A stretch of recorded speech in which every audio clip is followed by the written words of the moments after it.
नमस्कार, city news देख रहे हैं तमाम दर्शकों का सिटी न्यूज के prime time Hindi news bulletin में मैं अमोल खोड़े हार्दिक स्वागत करता हूं। चलिए अब आपको रूबरू कराते हैं अब तक की खबरों से। खबरों को आगे बढ़ाएंगे जीने की राह इस सुविचार माला के साथ।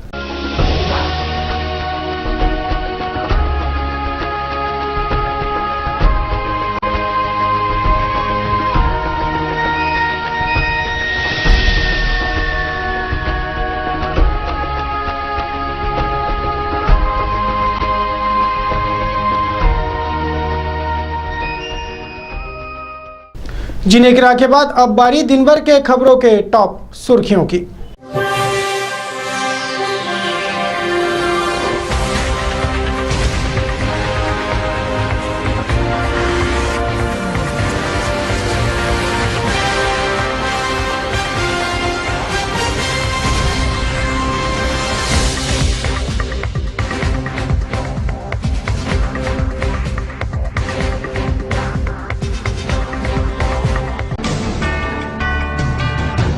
चलिए अब आपको रूबरू कराते हैं अब तक की खबरों से। देखते हैं संपूर्ण समाचार विस्तार से।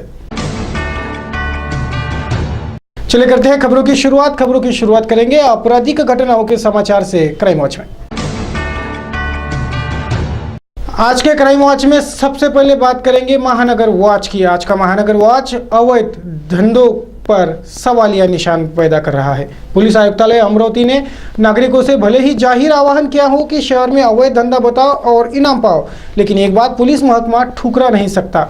वो बात यह है कि शहर में आज भी अवैध धंधों का बोलबाला है। अमरावती शहर से अवैध धंधों का सफाया कब होगा, ये सवाल शहरवासी महकमे से पूछ रहे हैं। शहर के गाड़गेनगर, खोलापुरी गेट, नागपुरी गेट, इन इलाकों में बरली मटका और जुगार के अड्डे पुलिस यहाँ आशीर्वाद से चल रहे हैं। ये जानकारी देते शहर के सुजान नागरिकों ने पुलिस महकमे से दरकार लगाई है कि इन अवैध धंधों का सफाया किया जाए। शहर भर इन अवैध धंधों वालों का अपना ही एक नेटवर्क है। पुलिस की रेड होने से पहले ही सब कुछ नॉर्मल कर दिया जाता है और रेड मारने वाले जैसे आते हैं वैसे ही लौट जाते हैं। धंधे चलते रहते हैं। पुलिस महकमे के कुछ आला अफसर ही इन अवैध धंधों को सुरक्षा मुहैया करा रहे हैं। ये संगीन खुलासा इन इलाकों के नागरिक कर रहे हैं। वैसे भी तत्कालीन पुलिस आयुक्त अमितेश कुमार ने कहा था कि कोई भी अवैध धंधा अफसरों के आशीर्वाद बिना चल ही नहीं सकता और शहर में अवैध धंधे तो शुरू है, तो इसका मतलब यह होता है कि पुलिस का आशीष अपराधियों पर है। इस पर सीपी साहब ध्यान दें। खेती विवाद के चलते जानलेवा हमले की वारदात घटी है। मोर्ची पुलिस थाना क्षेत्र में हुए इस जानलेवा हमले की घटना में एक किसान गंभीर जख्मी हुआ है, जिसे पुलिस ने सामान्य अस्पताल दाखिल कर जांच चलाई है। मोर्शी में खेती विवाद के चलते हुए जानलेवा हमले में बाबूराव केशवराव कड़मकर नामक किसान गंभीर घायल हो गया। इस किसान पर गोपाल सवालाखे, साहेबराव होले और उनके 7 सहकारियों ने ये जानलेवा हमला किया, ऐसी शिकायत जख्मी ने पुलिस को दी है। असताना औरत केव्हा गेले तुम्ही? मी गेलो 23 तारखेला शनिवारी सकाळी 8 वाजता गव्हाचे ओलीस करून राहिलो होतो। 9:30 वाजता लाईन गेली, मग मी खोपडीपाशी येऊन बसलो। नंतर हे कुकून आले मास्तर, त्यांचा साळा आणि 2-4 माणसं, आणि त्यांना मला हल्ला केला। साड्यांना पहिला काळी मारली।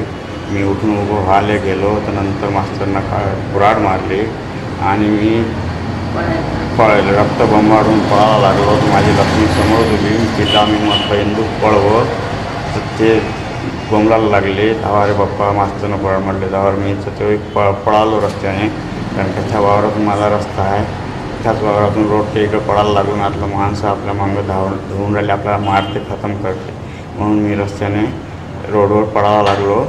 काकू लोक आम्हाला बचावून, तर तिथे 2-4 माणसं होते, त्यांनी मला पराठीत मारलं। जवळच रोड होता आणि कमरेवर मारलेला जब्बर, आणि इकडे माझ्या पत्नीला छेडछाड केली मास्तरने।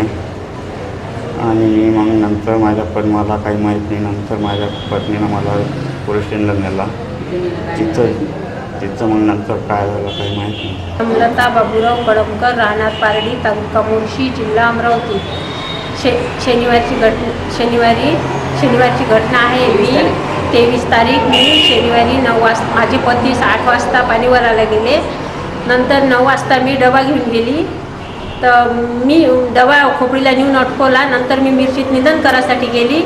मिरचीत निंदण करताना जेवण करायला मी 11:30 ते 12 वाजता निंदण झाल्यानंतर मी खोपडीपाशी जेवण करायला आली. त्यावेळी मला दोघं तिघं माझ्या मालकाला मारताना दिसले. मास्तरनी कुऱ्हाड माझ्या मालकाला मारली. काय नाव आहे त्यांचं? नरेंद्र सवालाखे. नंतर मी नंतर आवाज केला धावा रे बापा. तर मास्तरनी माझं तोंड दाबून. चलिए बुलेटिन को बढ़ाते हैं आगे। अब बारी सम्मिश्र खबरों की। शहर में दौड़ रही सिटी बसेस अनियंत्रित हो चुकी है। मनपा की ये बस सेवा खुद मनपा से ही नहीं संभल रही। इतना ही नहीं तो आरटीओ, यातायात विभाग, पुलिस, इनमें से किसी की भी ये सिटी बस वाले सुनते ही नहीं। इतनी हुकुमशाही से सिटी बस चल रही है और महकमा है उदासीन भूमिका में। समूचा महकमा हाथ पर हाथ धरे बैठा है मूक दर्शक बनकर। शहर के सड़कों पर दौड़ती सिटी बसें अब त्रासदी का कारण बन उभर रही है। ये सिटी बस वाले ना मनपा की सुनते हैं और ना आरटीओ की, ना पुलिस और यातायात विभाग की। यातायात पुलिस इन पर इतने मेहरबान हैं कि ये सिटी बस वाले अवैध रूप से क्षमता से ज्यादा यात्रियों का वहन करते हैं, यातायात नियमों की धज्जियां उड़ाते हैं, लेकिन उन पर कार्रवाई होती ही नहीं। ना मनपा इन पर ध्यान रखता है, ना आरटीओ, ना पुलिस महकमा। मनमर्जी अनुसार ये सिटी बस वाले अपनी अड़ियलता भरी हुकूमत चला रहे हैं। इन पर नकेल कसी जाए, यह मांग त्रस्त नागरिकों की है।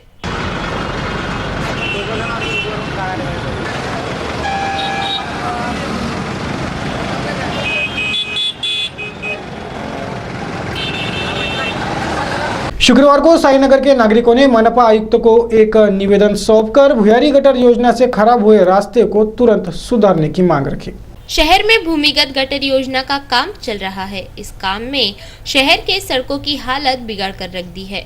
शहर के प्रभाग क्रमांक 67 साईनगर के सड़कों का भी यही हाल है।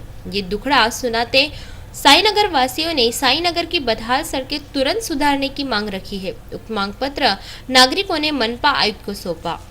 मी शारदा विहार, कृष्णार्पण कॉलनी आणि रेणुका विहार या नागरिकांसोबत आज महानगरपालिका आयुक्तांकडे निवेदन द्यायसाठी आलो आहे की बा आपला जो कृष्णार्पण कॉलनी कडून पश्चिमेकडे जाणारा रेणुका विहारला जोडणारा रस्ता आहे त्या कामाचं जे काम आहे ते मजबूत आणि सक्षम होण्यासाठी BBM करणे अतिशय आवश्यक आहे। या स्वरूपात निवेदन देण्यासाठी आज आम्ही महानगरपालिका आयुक्तांना निवेदन दिलं आहे आणि याचं त्यांनी आम्हाला सकारात्मक एक उत्तर आम्हाला मिळालेलं आहे आणि या सहकाऱ्यांना त्याचं सगळं श्रेय जात आहे, कारण त्यांनी एकजूट दाखवून या होणाऱ्या रस्त्यासाठी सर्वांनी सहकार्य केलेलं आहे। आणि नागरिकांना माझी एकच विनंती आहे की अशा कोणत्याही प्रसंगी त्यांनी एकजूट ठेवून आपल्या होणाऱ्या कामासाठी आपली शक्ती प्रदर्शन जरूर करावे आणि हा BBM सहित रस्ता आपण करून घेऊ।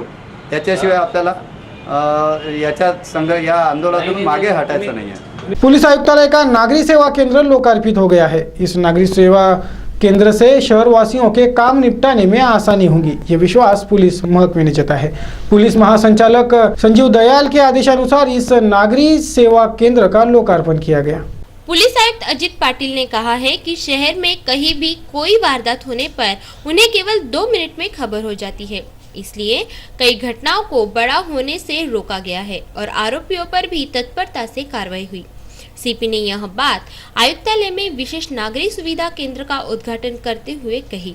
केंद्र की शुरुआत प्रदेश के पुलिस महासंचालक संजीव दयाल के आदेश के बाद की गई है। सभी थानों में भी ऐसे केंद्र शुरू किए जाएंगे, जिसमें थाने में आने वाले प्रत्येक व्यक्ति का नाम नोट होगा। आयुक्तालय में खोले गए सुविधा केंद्र का जिम्मा API दिलीप जयसिंगकर, ASI दीक्षित, वानखड़े, इंगड़े, महिला पुलिसकर्मी जया वानखड़े और मंगला तायडे को सौंपा गया है। वहां आने वाले प्रत्येक नागरिक का नाम नोट होगा, उनकी शिकायतें, मांग और आवेदन स्वीकारे जाएंगे। उसी प्रकार एक खिड़की योजना भी पासपोर्ट आदि के लिए शुरू की जा रही है। अब छोटे बड़े मुद्दों के लिए पुलिस आयुक्त से मिलने की जरूरत नहीं पड़ेगी। केंद्र पर DCP की निगरानी रहेगी। वैराग्यमूर्ति संत गाडगे बाबा के 57वें पुण्यतिथि महोत्सव की शुरुआत हो गई है। ये महोत्सव आगामी 21 दिसंबर तक चलेगा। पूर्वाश्रम के डेब्यू जी यानी संत गाडगे महाराज ने सामाजिक व्यवस्था पर चिंतन करते भूखे को अन्न, प्यासे को पानी, अहिंसा, ग्राम सफाई और शिक्षण का महत्व समझते प्रतिपादित किया। संत गाडगे बाबा को जिस स्थान पर अंतिम विदा देते अग्नि संस्कार किया गया, ठीक उसी स्थान पर मंदिर का निर्माण हुआ। बाबा ने विचार पूर्वक संदेश दिया, ईश्वर तीर्थ में या पाषाण की मूर्तियों की बजाय तुम्हारे समक्ष साक्षात दरिद्र नारायण के रूप में उपस्थित है। उनकी प्रेम से सेवा करो, यही धर्म है, यही भक्ति और यही ईश आराधना। प्रकाश महात्मे व्यवस्थापक गाडगे महाराज समाधी मंदिर अमरावती। गाडगे बाबाचा 57वा पुण्यतिथी महोत्सव 14 डिसेंबरपासून 21 डिसेंबरपर्यंत साजरा होणार आहे। या पुण्यतिथी महोत्सवात धार्मिक, सामाजिक आणि अनेक अशा कार्यक्रमाचं आयोजन केलेलं आहे। या कार्यक्रमाचा सर्व भाविक भक्तांनी लाभ घ्यावा आणि सर्वांनी या कार्यक्रमाला उपस्थित राहावे, सर्वांना नम्र विनंती। राज्य सरकारी चतुर्थ श्रेणी कर्मचारी मध्यवर्ती संगठन ने आगामी 16 दिसंबर को विधान भवन पर भव्य मोर्चे से दस्तक देने का नियोजन किया है। 16 दिसंबर को विधान भवन दमक कर राज्य सरकारी चतुर्थ श्रेणी कर्मचारियों की मांगे रखी जाएंगी। ये जानकारी कर्मचारी संगठन ने एक महत्वपूर्ण बैठक पश्चात दी। 16 तारखेला महाराष्ट्रातून किमान 5 लाख कर्मचारी एकत्रित येणार आहे। गेल्या 2 वर्षापासून माननीय मुख्यमंत्री महोदयाकडे विविध प्रश्न आमच्या कर्मचाऱ्यांचा घेऊन सातत्याने आम्ही विनंती केली, चर्चेला बोलवा, आमच्या मागण्याकडे लक्ष घाला, आमची हे वाढता महागाईकडे लक्ष घाला, परंतु सर्वसामान्य जनतेचा आणि कर्मचाऱ्यांचा त्यांना कुठल्याही प्रकारचा सहानुभूती नाही। म्हणून नाईलाजानं आम्हाला ही मोर्चा आजच्या या नागपूरच्या अधिवेशनावर आम्ही नेणार आहोत। आणि ह्या मोर्चामध्ये जर सरकार आमच्या प्रश्नाकडे लक्ष जर वेधत नसेल तर आम्ही बेमुद्दा संपाची तयारी सुद्धा आमची कर्मचाऱ्यांची मानसिकता तयार आहे। कर्मचारी आज असंतोष झालेले आहेत, अनेक प्रश्न येतात। सर्वात प्रमुख म्हणलं तर मागणी आमची हे राहणार आहे, महागाई कमी करा। महागाईमुळे सर्वसामान्य कर्मचारी पीडित झालेले आहे आणि सर्वसामान्य जनता आहे। आम्ही आमच्या कर्मचाऱ्यांच्या बाबतीत आम्ही विचार करत नाही, आम्ही सर्वसामान्य जनतेच्या सुद्धा साठी आम्ही आवाज उठवतो, कारण सामाजिक बांधिलकी आमच्या संघटनेशी निगडीत समस्या आहे। म्हणून ह्या गोष्टीकडे सरकारने लक्ष घालावा। आज सरकार म्हणतो वचनपूर्त 3 वर्ष आम्ही पूर्ण केले आणि कुठल्या वचनाचं पूर्तता झाली आजपर्यंत? कुठलाच प्रश्न आज बेरोजगार एवढी वाढलेली आहे देशामध्ये, राज्यामध्ये, आणि एवढी महागाई वाढलेली आहे। कर्मचाऱ्यांचा आज अंशदायी पेन्शन योजना आहे आणि कर्मचाऱ्यांचा वारसा हक्क आहे। कर्मचाऱ्यांचा महागाई भत्ता 33 महिन्याचा 35 महिन्याची महागाई भत्ता आहे। सरकार केंद्र शासन दिल्यानंतर सरकार राज्य